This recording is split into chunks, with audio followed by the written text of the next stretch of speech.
That night, he made me apologize to his best friend in front of her husband. I nodded, then opened my phone, pressed one button, and watched $100,000 slip through their fingers like it never existed. He thought I was weak. They thought I'd look the other way. But one wrong signature and one stupid wire transfer had transformed me from victim to the one holding all the cards. When the doorbell rang, the process server, lawyer, and account freeze notifications arrived in perfect synchrony. My apology began with 2 words: thank you. Thank you for making a $100,000 mistake. My name is Nora Caldwell, 34 years old, and I've spent the last decade building interfaces that make people's lives easier. Ironic, considering I couldn't see the glaring design flaw in my own marriage until my husband laid down his ultimatum in our living room on a Tuesday night in October. "You need to apologize to Sloan," Gavin said, standing by the fireplace like he was delivering a boardroom presentation. His Harbor and Slate Logistics polo was still crisp despite the 12-hour day he claimed to have had. "Tomorrow, at their place." I looked up from my laptop, a client's wireframe still glowing on the screen. The Northline digital project wasn't going to finish itself, but apparently, my husband's demands took precedence over my freelance deadlines. Apologize for what, exactly? My voice stayed level. 3 years of marriage had taught me that showing emotion during Gavin's proclamations only fed his need to be right. He exhaled through his nose, that particular sound that meant I was being deliberately obtuse. "For the scene you made at Marcus's birthday dinner, for implying there was something inappropriate about my friendship with her." The scene. Right. Where I'd asked why his best friend, Sloan Whitaker, needed a key to our apartment for emergencies when she lived 40 minutes away in Riverside Heights with her husband Daniel, the accountant who always looked like he'd rather be anywhere else during our group gatherings. "She was upset," Gavin continued, his jaw working the way it did when he thought he was being reasonable. "Daniel noticed. It's affecting their marriage." I closed my laptop slowly, studying my husband's face. 6 feet tall, still had those runner's legs from college track, the kind of symmetrical features that photographed well at company events.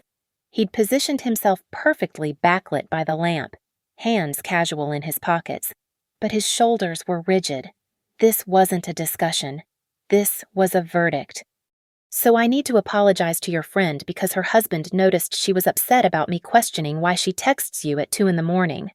I kept my tone curious, anthropological, like I was trying to understand a peculiar custom from a foreign culture. His eye twitched. Those were work emergencies. Wilder PR is one of our logistics partners now. You know this. I did know this. I also knew that PR firms rarely had logistics emergencies that couldn't wait until business hours, but I nodded, letting him see acceptance in my expression while my mind cataloged every tell, the way he shifted his weight to his back foot, how his thumb rubbed against his wedding ring, the slight uptick in his voice when he said her name. "Fine," I said. "I'll apologize." The relief that flooded his face was almost comical. His shoulders dropped, and he moved toward me, probably intending to kiss my forehead in that patronizing way he'd adopted lately. I turned back to my laptop before he could reach me. "Saturday night work for you?" I asked, fingers already moving across the keyboard, not typing anything meaningful but kneading the barrier between us. "Perfect. 7:30. I'll text them to confirm." He was already pulling out his phone, thumb flying across the screen with practiced ease. No need to look up their contact information, apparently. As he typed, I watched his reflection in my laptop screen, the small smile playing at his lips, the way his whole body language had shifted from confrontational to almost gleeful. He'd won, or thought he had. Gavin always did love his victories, especially the ones where he could cast himself as the reasonable one, the peacemaker, the adult in the room. "Done," he announced. "They're looking forward to it. Sloan says she appreciates your willingness to clear the air." Of course she did. Sloan Whitaker, with her perfect blonde balayage and her architect-designed office space, and her husband who looked through people rather than at them. Sloan, who'd inserted herself into our marriage so gradually I hadn't noticed until she was already embedded, like malware that slips past your defenses while you're focused on something else.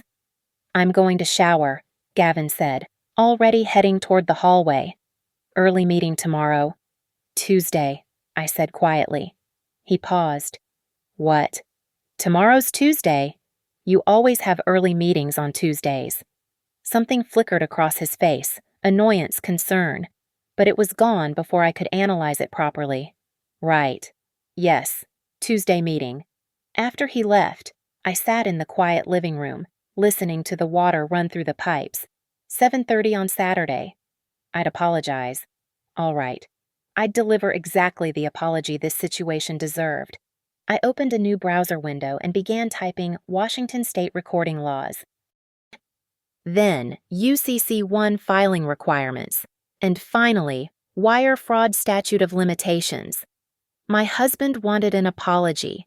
He was going to get a masterclass in contrition, the kind that came with documentation, witnesses, and an audience that included more than just the four of us. I smiled at my reflection in the laptop screen. Sometimes the best interface is the one that looks completely harmless until you click the wrong button. The cracks had been forming for 2 years. So fine you'd need a magnifying glass to see them at first. Now, looking back, they seemed wide enough to swallow a marriage whole. It started with the Tuesday lunches.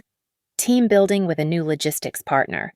Gavin had explained that first time, his tone casual as he adjusted his tie in our bedroom mirror.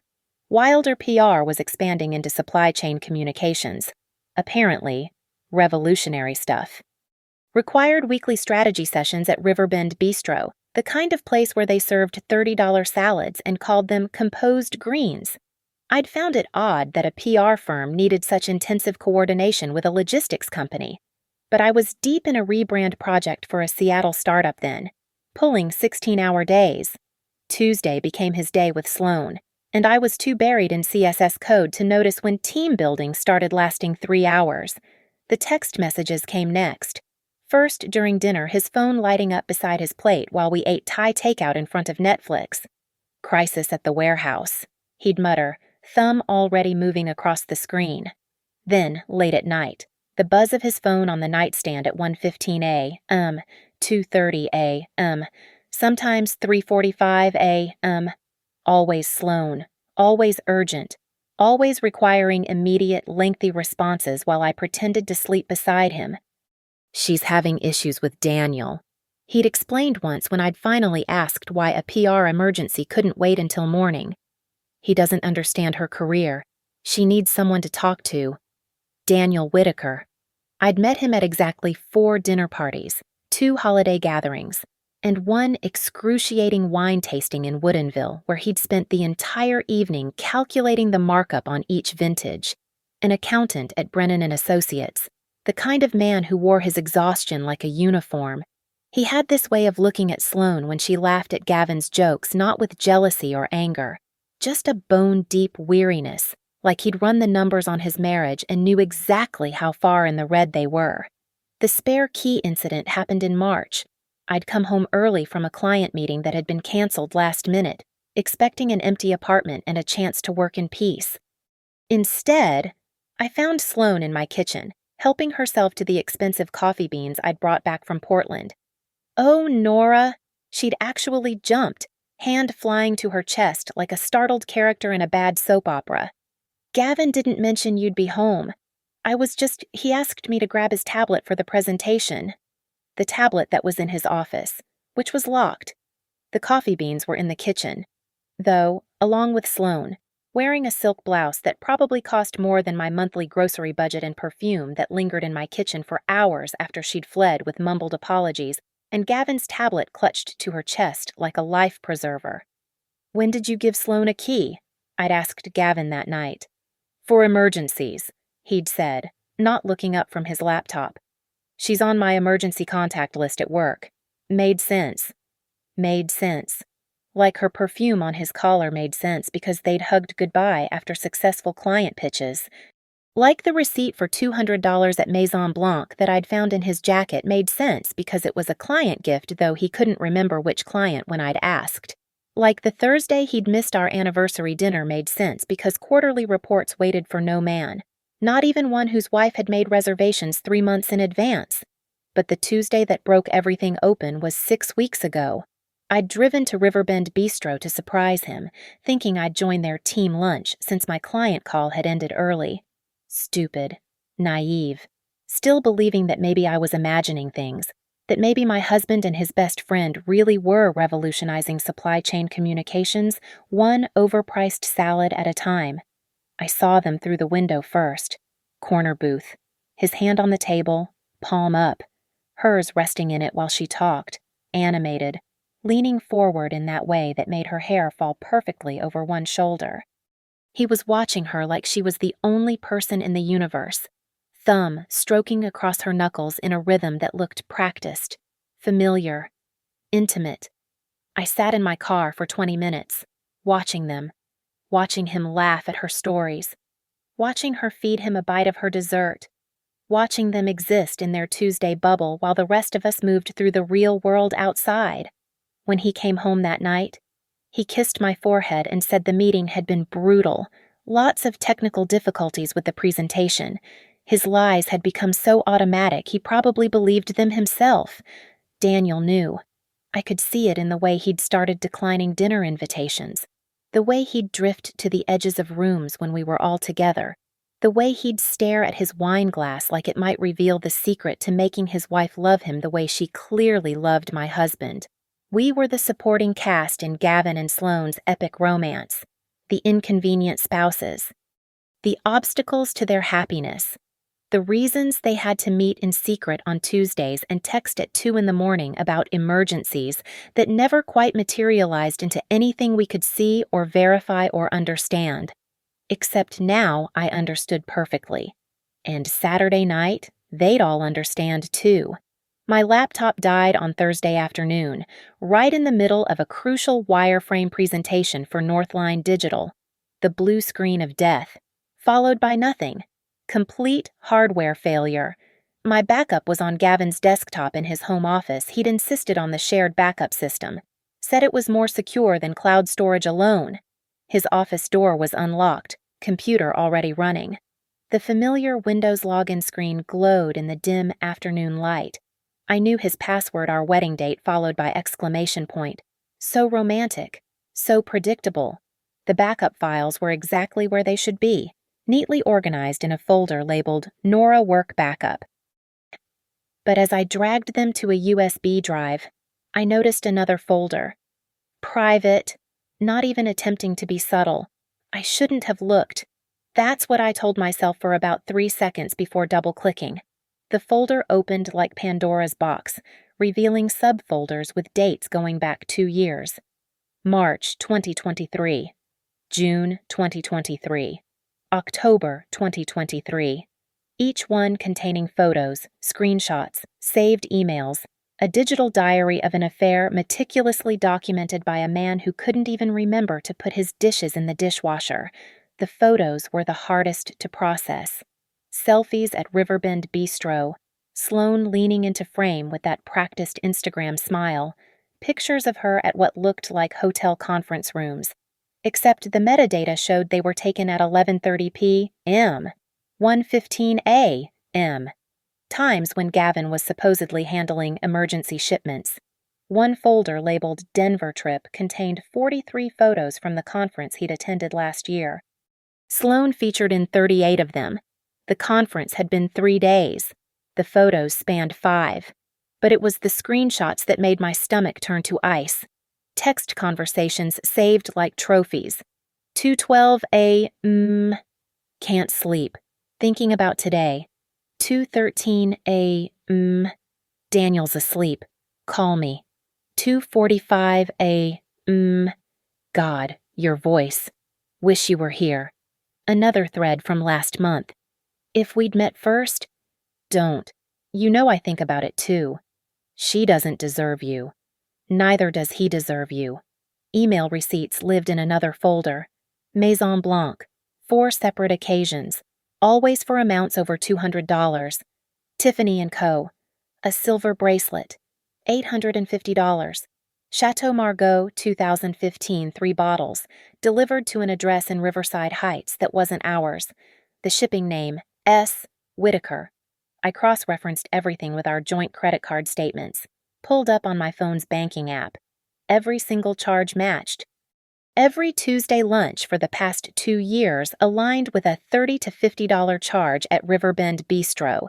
The client entertainment expenses that Gavin wrote off on our taxes were actually romantic dinners for two, judging by the time stamps and locations. My hands moved on autopilot, creating my own folder structure on the USB drive. Evidence timeline, financial proof, communications.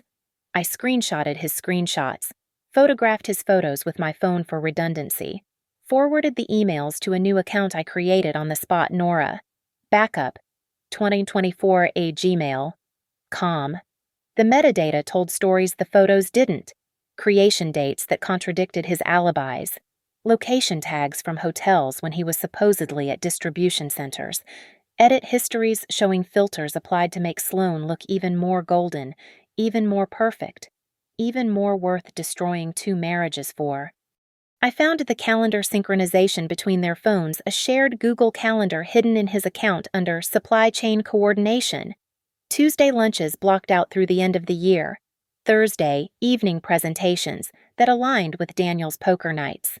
A weekend in November marked Annual Logistics Summit that I'd already found a hotel reservation for 1 room, king bed, champagne package included. The most damning discovery came in his email drafts. Unsent messages to me, dating back 18 months. Nora, I need to tell you something. I think we should talk about our marriage. This isn't working anymore. All abandoned, all replaced with continued lies, continued Tuesday lunches, continued middle-of-the-night messages to another man's wife. I worked methodically, professionally, the same way I'd document user research or compile a design system. 3 separate backups USB drive, cloud storage, and emailed to myself. Every file renamed with clear conventions, date-type content, every screenshot tagged with relevant metadata, every financial transaction logged in a spreadsheet with corresponding evidence links.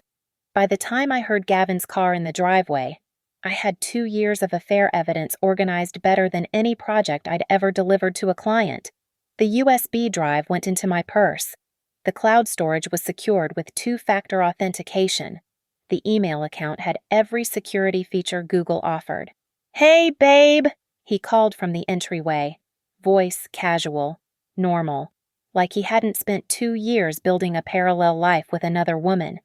System restore worked perfectly. I called back, saving one last file to my backup. A screenshot of a message from 3 days ago. Timestamp 2:21 a.m. Saturday can't come fast enough. Once Nora apologizes, we can stop pretending. Stop pretending. As if the apology would somehow legitimize everything, make it clean, make it acceptable. As if my humiliation was the last checkbox before they could make their relationship public. I closed everything, cleared the browser history, and shut down his computer. Outside his office, I could hear him in the kitchen, humming while he opened a beer.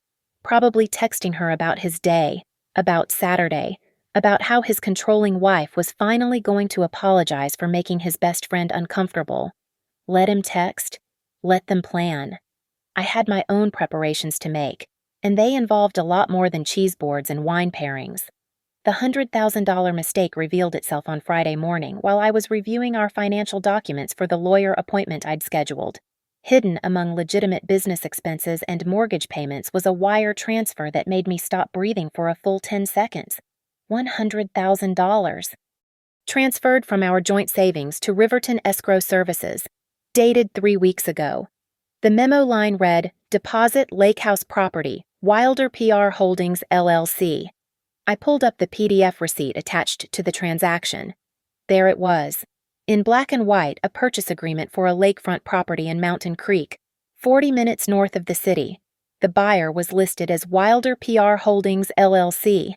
The deposit was non-refundable upon successful completion of inspection, which, according to the timeline, had happened last week. But here's where Gavin's arrogance became his downfall.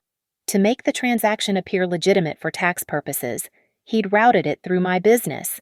The wire originated from our joint account, yes, but it was tagged as a short-term secured loan from Caldwell Studio LLC, my freelance design company that I'd established as a single-member LLC 3 years ago. He'd actually used an old invoice template from my system, one I'd created for a legitimate client loan I'd processed 2 years ago when helping a startup with bridge funding. He'd just changed the dates and amounts, keeping my company's EIN, my digital signature block, even my standard payment terms. The borrower was listed as Wilder PR Holdings LLC, with repayment terms of net 90 days at 0% interest, a sweetheart deal that no legitimate lender would offer. The fatal error was in the signature page. Gavin had signed as the authorized representative of both parties.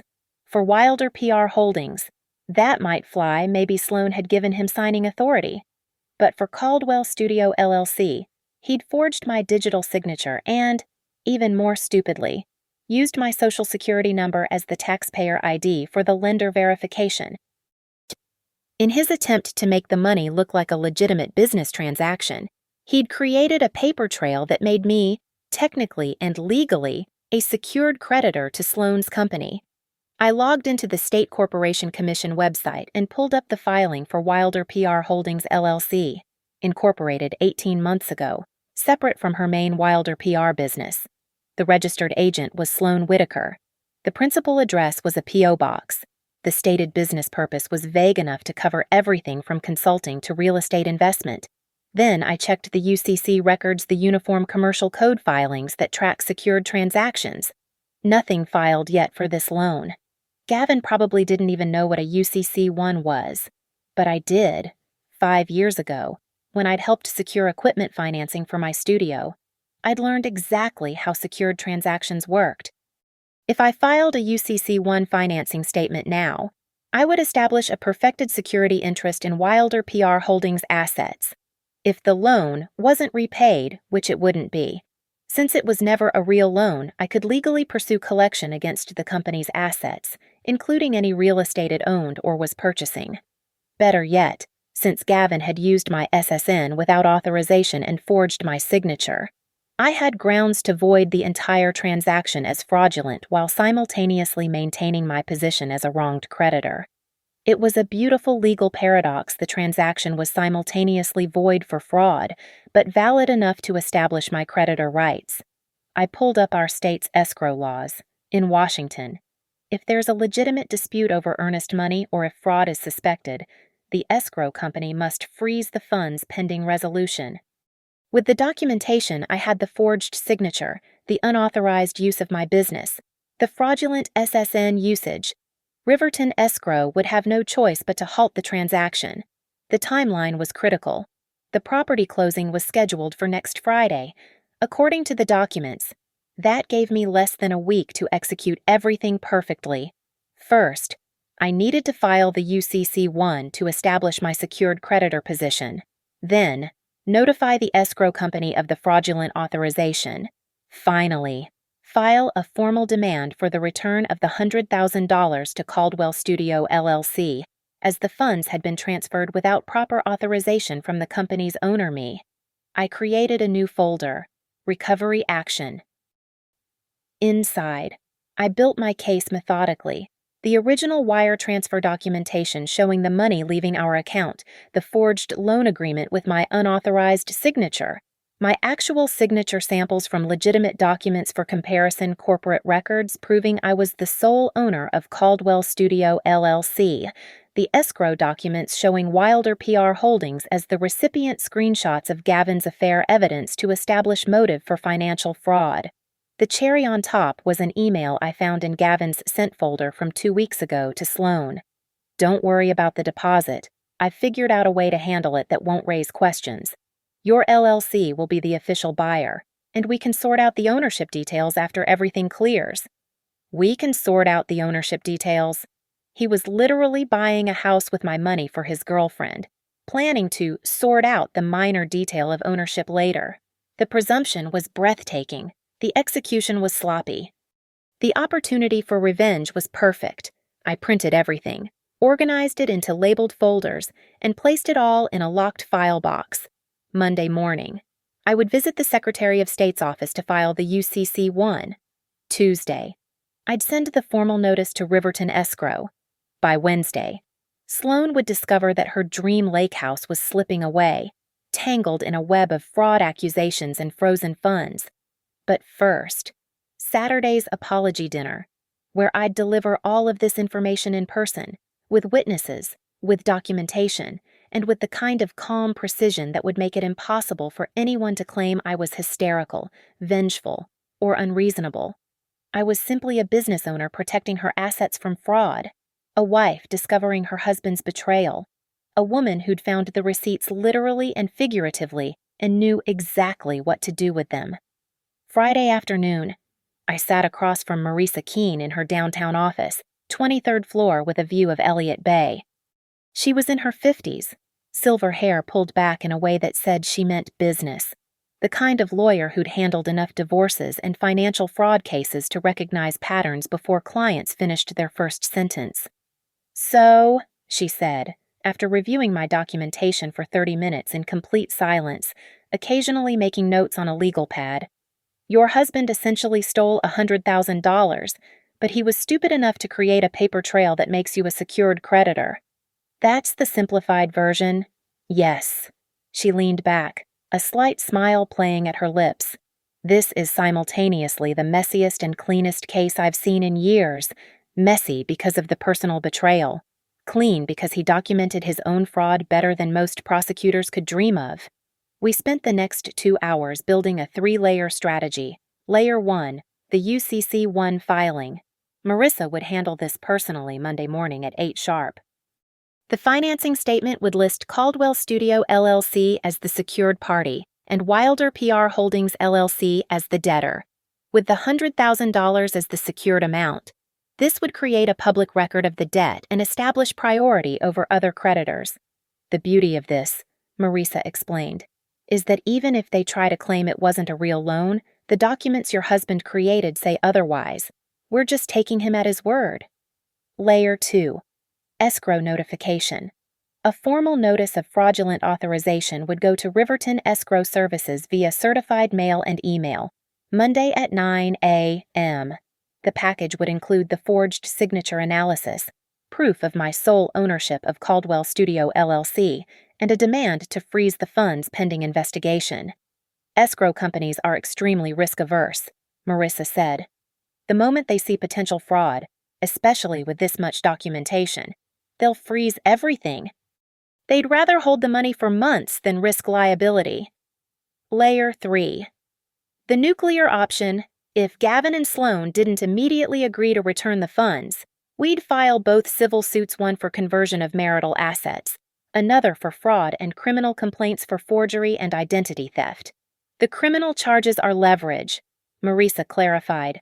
"Most likely, they'll return the money rather than risk prosecution. But we need to be prepared to follow through." She pulled up the Washington State Criminal Code on her computer. "Using someone's social security number without authorization, even your spouse's, is identity theft. Forging a signature on a financial document is a Class C felony. The amounts involved make this serious enough for the prosecutor to take interest." We drafted 3 documents. First, the UCC-1 financing statement, carefully listing every detail of the supposed loan, using Gavin's own language from his forged documents. It was beautiful in its simplicity. We were just filing paperwork for a loan that, according to the papers Gavin created, definitely existed. Second, the escrow notification letter. Marisa crafted it like a scalpel, precise, factual, impossible to ignore. It didn't accuse anyone of affair or emotional crimes. It simply stated that Caldwell Studio LLC's signature had been forged, its owner's SSN used without authorization, and the $100,000 transaction was therefore fraudulent. Third, the demand letter that would be hand-delivered at Saturday's dinner. This was the masterpiece. Written on Marisa's letterhead, it laid out the facts, the laws violated, the remedies available, and a 48-hour deadline to return the funds before we proceeded with filing charges. "Now," Marisa said, pulling out another form, "let's talk about your divorce strategy." "I want to wait until the money is returned." She raised an eyebrow. "Strategic." "Once the funds are back in your business account, they're arguably separate property, not marital assets. Smart." We discussed timing.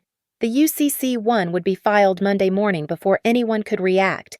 The escrow notification would follow immediately after. By the time Gavin and Sloan realized what was happening, the legal machinery would already be in motion. "What about Daniel?" Marisa asked. "The husband? Is he aware?" "Not yet. I'm calling him tonight." "Be careful there. You don't want to be accused of intentional infliction of emotional distress." "I'm inviting him to be present when I apologize to his wife, as my husband requested. If he happens to learn certain facts during that apology, well, that's just unfortunate timing." Marisa actually laughed. "You've thought this through." I had. Every angle, every possibility, every potential countermove. I'd run scenarios like user testing sessions, identifying pain points and smoothing the experience until it was seamless. My phone buzzed.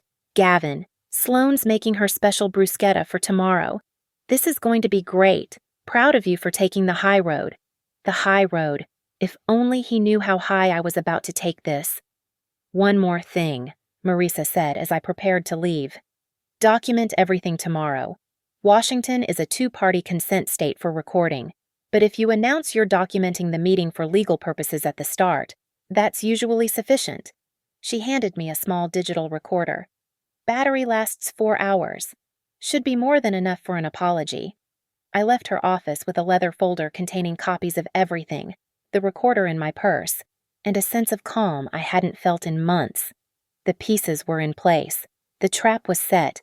Tomorrow night, I would apologize exactly as requested. I would apologize for not seeing it sooner, for not documenting it better, for not protecting my assets from the start. And then I would watch their whole world unravel, one legal document at a time. Saturday arrived gray and drizzling, perfect Seattle weather for serving revenge cold.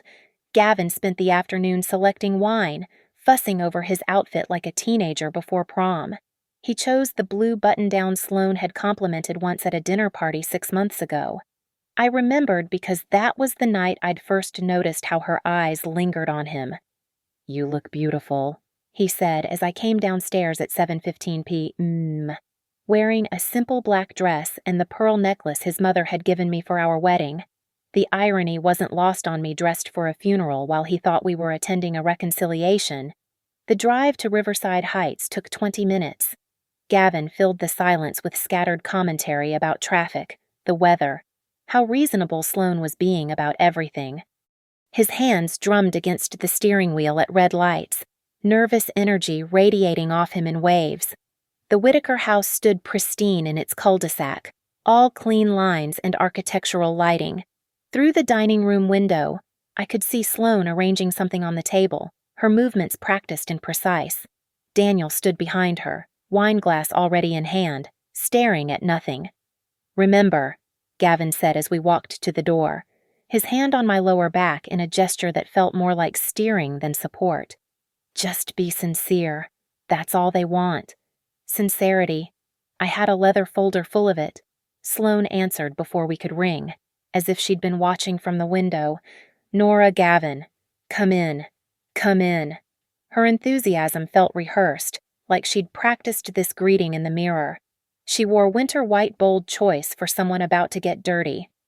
The living room was staged like a magazine-spread cheeseboard on the glass coffee table, bottles of wine breathing on the sidebar, soft jazz playing from hidden speakers.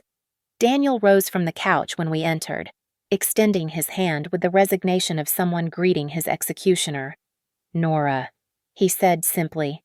His handshake was firm but brief, and I noticed the bags under his eyes were deeper than when I'd seen him last month. "Daniel, thank you for having us." We arranged ourselves as if following blocking directions Sloan and Daniel on the cream-colored couch. Gavin and I on the matching love seat across the coffee table. The cheese board sat between us like Switzerland. Wine, Sloane offered, already pouring without waiting for answers. Her hand trembled slightly, the only sign that she wasn't as calm as her smile suggested. "Before we start," I said, pulling out my phone and setting it on the table. "I need to record this for my own records, legal purposes." "I hope that's okay." Gavin's face flushed. "Nora, that's not—" "It's fine," Daniel interrupted, his voice flat. "Record whatever you need." I started the recording app, then placed the phone face up where everyone could see it. The little red timer began counting 00, 01, 02. "So," Sloane said, her voice pitched higher than normal. "Should we just—" "I owe you an apology," I said, looking directly at her. The room seemed to exhale. Gavin's shoulders dropped. Sloane's smile widened. "That's very big of you," she began. "No, please. Let me finish." I opened my leather folder, pulling out the first document, a printed photo from Gavin's computer, date-stamped, showing them at Riverbend Bistro, her hand in his. "I apologize for not documenting this sooner." The silence that followed was exquisite. Sloane's smile froze like a buffering video. Gavin's wine glass stopped halfway to his lips. "I also apologize," I continued, pulling out the next document, the wire transfer receipt, "for allowing my business, Caldwell Studio LLC, to be used without my knowledge to transfer $100,000 to your company. Sloane?" "What the hell are you doing?" Gavin stood, his face cycling through confusion to anger. "I'm apologizing, honey, just like you asked." I turned to Daniel, whose expression hadn't changed except for a slight tightening around his eyes. "Daniel, I'm particularly sorry that I need to inform you about the lake house your wife is purchasing in Mountain Creek, though technically, my LLC is purchasing it, since the funds came from an unauthorized loan bearing my forged signature." I laid out the escrow documents like tarot cards, each one revealing a different aspect of their future. "This is insane," Sloane managed, but her perfectly composed face was cracking. "Gavin, tell me what—" I pulled out the text screenshots. "That these Tuesday lunches were really business meetings, that these two messages were about logistics emergencies." Daniel reached for the papers with steady hands, scanning them with the methodical focus of someone who'd been preparing for bad news. 2 years, he said quietly. It wasn't a question. "That's just when the documentation starts," I said gently. "I'm sorry, Daniel. I'm sorry I didn't see it sooner. I'm sorry I didn't tell you when I first suspected." "You knew." His voice was hollow. "I suspected. Now I have proof." I pulled out the final document, Marissa's letter on legal letterhead. "Which brings me to my last apology. I'm sorry, Sloane, that you have exactly 48 hours to return the $100,000 to Caldwell Studio LLC before I file both criminal charges for fraud and a civil suit for conversion." Gavin lunged for the papers, but I'd already made copies. "You can't do this. That money is ours. Was ours. Until you forged my signature and illegally used my business to hide your girlfriend's house purchase." I stood, gathering my originals while leaving copies spread across their perfect coffee table. "The UCC-1 filing will be submitted Monday morning at 8. Riverton Escrow will be notified of the fraud at 9. Unless, of course, the full amount is returned by Monday at noon." "This is blackmail," Sloane whispered, her face pale under the designer track lighting. "No, this is consequence." I picked up my phone, stopping the recording. 47 hours and 58 minutes now. Daniel stood abruptly, wine glass still in hand. He looked at his wife for a long moment, then raised his glass to me. "Thank you for the apology, Nora. It was very sincere." The doorbell rang, cutting through the tension like a blade. We all froze. "That would be the process server," I said, checking my watch. 7:45, right on time. Someone should probably answer that. The doorbell rang again, more insistent this time. Nobody moved. We stood frozen in our positions like actors who'd forgotten their lines. The coffee table between us now a battlefield littered with evidence of betrayal. "I'll get it," Daniel said finally, setting down his wine with deliberate calm. His footsteps echoed through the silent house. I pulled out my phone and opened my email app, finger hovering over a drafted message to Riverton Escrow. "Should I send this now, or wait for the 48 hours?" I asked, looking directly at Sloane. "You can't," she started, then stopped as Daniel returned with a tall black woman in a navy blazer carrying a leather satchel. "Good evening. I need to serve legal documents to Sloane Whitaker and Gavin Torres." The process server's voice was professionally neutral. "Are those individuals present?" "I'm Sloane Whitaker," Sloane said, her voice barely above a whisper. Gavin said nothing, so I helpfully pointed. "That's Gavin Torres." The server handed them each a sealed envelope, had them sign for receipt, then nodded to me. "Ms. Caldwell, your attorney asked me to confirm delivery to you as well." She handed me a text confirmation code, which I entered into my phone.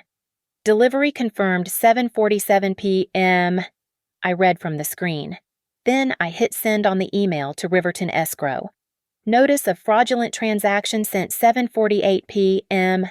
The escrow company's emergency protocol means they'll freeze the account within 2 hours, even on a Saturday." My phone immediately buzzed with an auto reply. "Riverton Escrow Services has received your urgent notice.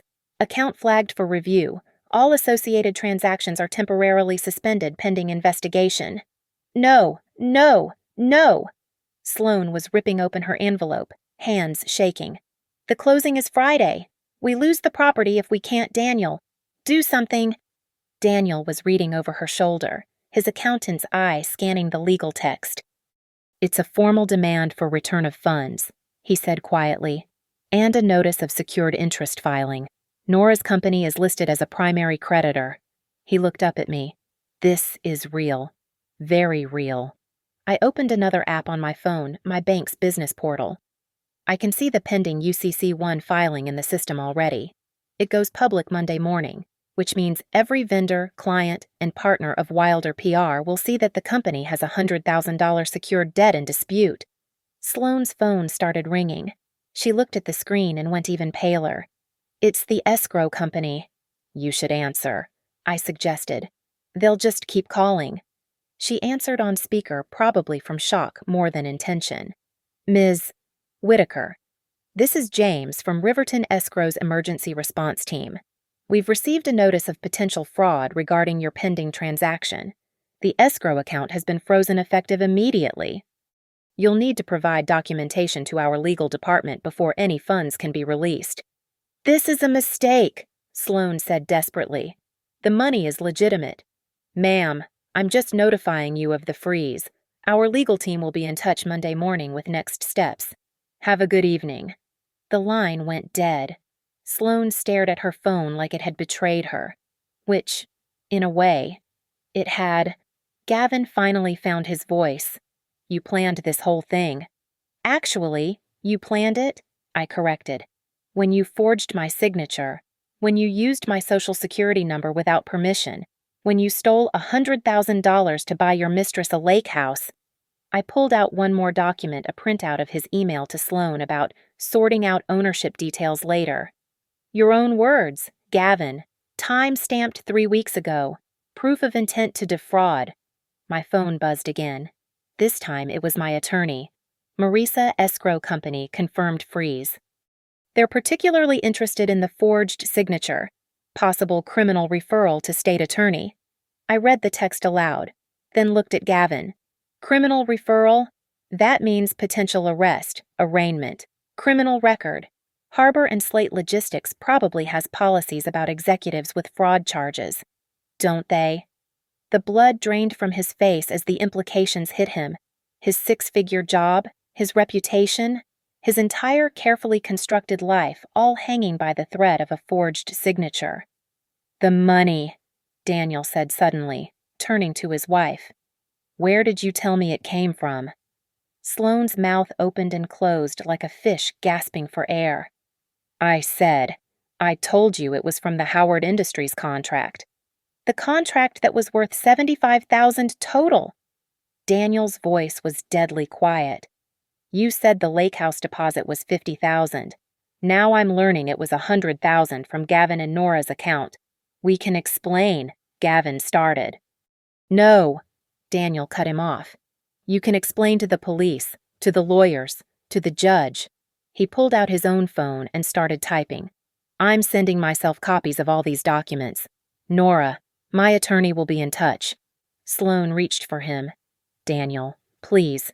He stepped back from her touch like it burned. 2 years of Tuesday lunches. 2 years of me sitting home wondering why my wife was always working late. 2 years of feeling crazy for being suspicious. He laughed bitterly. And the whole time, you were spending our savings on a lake house with another woman's husband. Our savings, I asked, sensing another fracture line. Oh, she didn't mention that part. Daniel's smile was sharp as broken glass. The other $50,000 for closing costs and renovations was coming from our joint investment account, already transferred to her company account last month. Told me it was for business expansion. I updated my mental tally. $150,000 total. 3 broken laws, 2 destroyed marriages, and 1 very satisfying revenge. Here's what's going to happen, I announced, standing to leave. You have 36 hours to wire $100,000 to Caldwell Studio LLC. The account information is in the demand letter. If the money isn't received by Monday noon, the criminal charges go forward, the civil suit gets filed, and both your employers get notified of pending legal action. I picked up my purse and looked at Gavin. I'll be at the Fairmont Hotel. Have your lawyer contact mine about the divorce papers. As I walked to the door, I heard Sloane's phone ping, then ping again and again. My clients, she gasped. The news about the UCC filing is already spreading. How did they? Public filing system updates in real time for subscribers. I called back. Your competitors probably have alerts set for your company name. Reputation is everything in PR, isn't it? The last thing I heard before the door closed was Gavin shouting my name and Daniel's cold laugh echoing through their perfect house. The Fairmont Hotel suite was quiet except for the rain against the windows. I'd checked in under my maiden name, ordered room service, and waited. The $100,000 question would be answered by Monday noon, but the real fireworks started much sooner. At 11:43 p.m. Saturday night, my phone lit up with notifications. Daniel Whitaker had posted on LinkedIn, after discovering financial fraud involving my wife's company, I'll be conducting a thorough audit of all Wilder PR accounts. Any clients with concerns should contact me directly. By Sunday morning at 9 a.m., Sloane had lost 3 major clients. By Sunday evening at 6 p.m., the number was 7. Her carefully curated reputation was collapsing in real time, each departure announced with corporate politeness that barely masked the panic underneath. Gavin called 47 times. I answered none of them. Marisa, my lawyer, handled everything with surgical precision. She informed me that Gavin's attorney, a sweating man named Brennan, had tried to negotiate $70,000, then $80,000, then $95,000.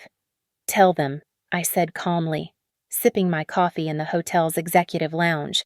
$100,000 or criminal charges. The price goes up tomorrow. Monday morning at 11:58 a.m., 2 minutes before the deadline, the wire transfer hit Caldwell Studio LLC's account. $100,000 exactly.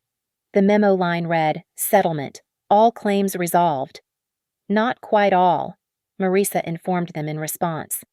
This resolves the fraud claims. The divorce is separate. But the true poetry of the revenge came Tuesday afternoon. I was back in the house. Gavin had been staying with his brother packing my office when my phone rang. Daniel Whitaker. I wanted you to know, he said without preamble. Sloane tried to access the investment account this morning, the one with the other $50,000 for the lake house.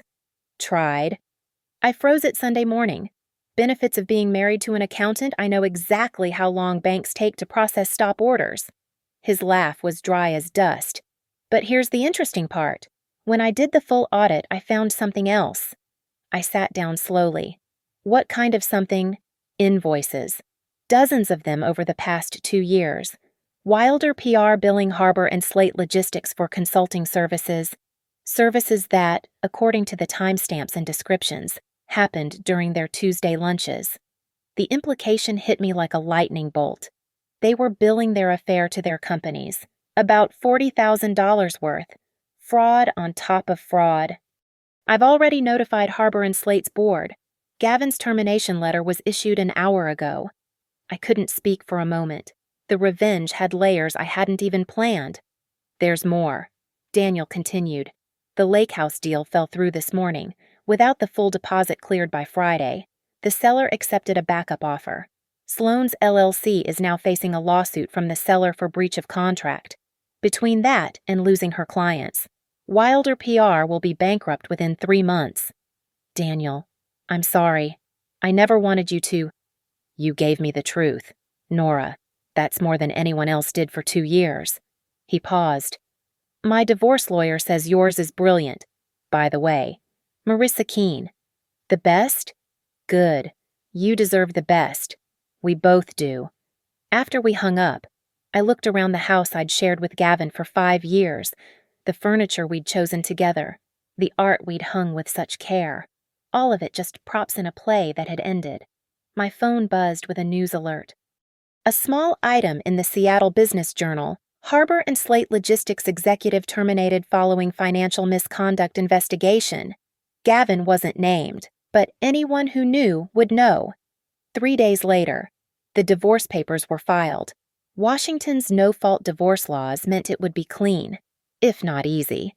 The $100,000, now sitting in my business account, was classified as recovered stolen funds rather than marital assets. The house would be sold, proceeds split. Simple mathematics to dissolve a marriage that had been anything but. Sloan tried to contact me once, a long, rambling voicemail about how I'd ruined her life, how the affair just happened, how unfair it all was. I deleted it without listening to the end. Some apologies aren't worth hearing. 6 weeks later, I ran into Daniel at a coffee shop in Capitol Hill. He looked healthier, the dark circles gone, wearing jeans and a t-shirt instead of his usual anxious accountant uniform. How are you? I asked. Free. He said simply, getting there. We sat together for a few minutes, 2 people who'd been collateral damage in someone else's love story, who'd turned that damage into something else, not quite revenge, not quite justice. Something in between. You know what the funny thing is, Daniel said, stirring his coffee. If they'd just been honest, asked for divorces, done it the right way, they'd have their lake house right now. But then they wouldn't have had the thrill, I replied. The Tuesday lunches, the midnight texts, the secret planning, the $100,000 mistake. We both smiled at that. Not happy smiles, but the kind that comes from surviving something you shouldn't have had to survive.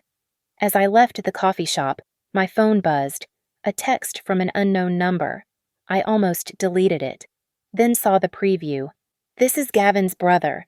He wanted me to tell you he's sorry. I typed back, tell him I'm sorry too. Sorry it took me so long to see who he really was. Then I blocked the number, deleted the conversation, and walked into my new life. One where trust would be earned in increments, where signatures would be verified, and where Tuesday lunches were just Tuesday lunches. The $100,000 mistake had been Gavin's, but the real error was thinking I wouldn't find out, that I wouldn't document everything, that I wouldn't fight back with the same methodical precision I brought to every project. He'd confused kindness with weakness, patience with blindness, love with stupidity. That was a mistake worth far more than $100,000. It was worth everything he lost, and everything I gained by walking away. Thank you so much for listening to my story.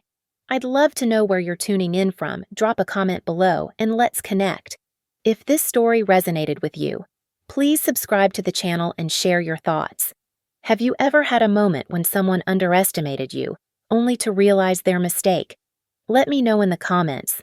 Your support means everything, and I can't wait to share more stories with you.